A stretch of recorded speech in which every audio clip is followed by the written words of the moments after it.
Memories of my childhood live between the rings of sand around my ankles and the desert heat in my lungs.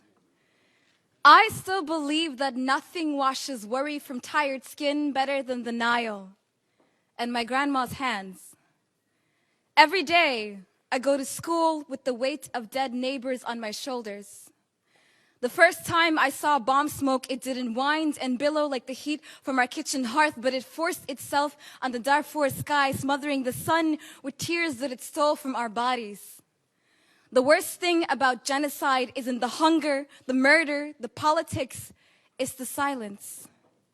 For 3 months, they closed the schools down because people like us are an eyesore. So the first month, we took it. The second, we waited. And the third month, we met underneath the date palm trees, drinking up every second our teachers gave us, turning fruit pits into fractions. And on the last day, they came with a message, put them in their place. We didn't stand a chance. Flesh was never meant to dance with silver bullets. So we prayed for the sun to come and melt daggers from our backs. I hid underneath the bed that day with 4 other people.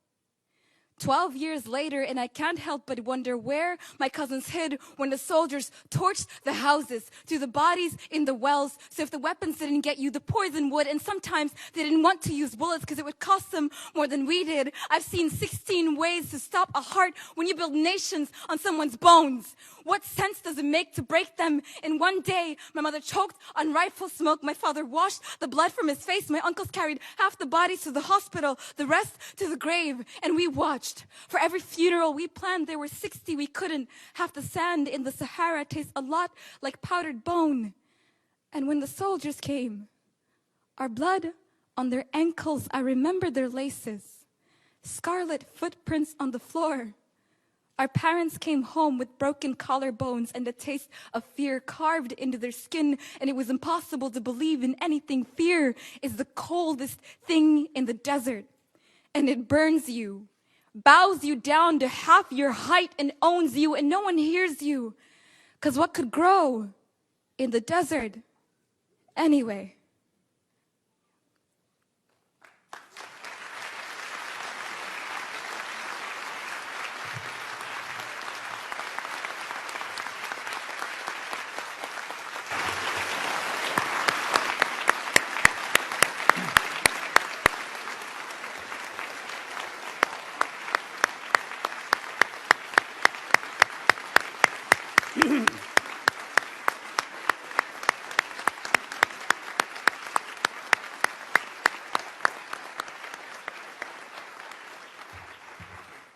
Emmy, this report is dedicated to you.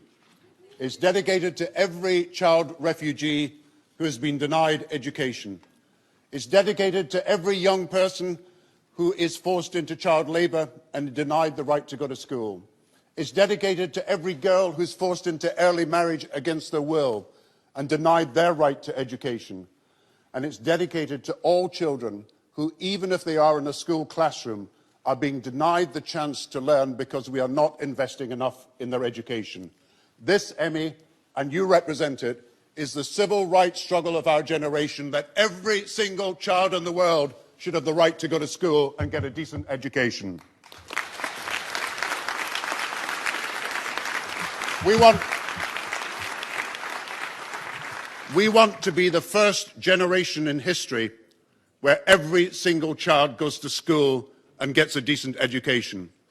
Instead of developing just some of the talents of some of young people, we want to develop all the talents of all young people. And this is what this report is all about. Now,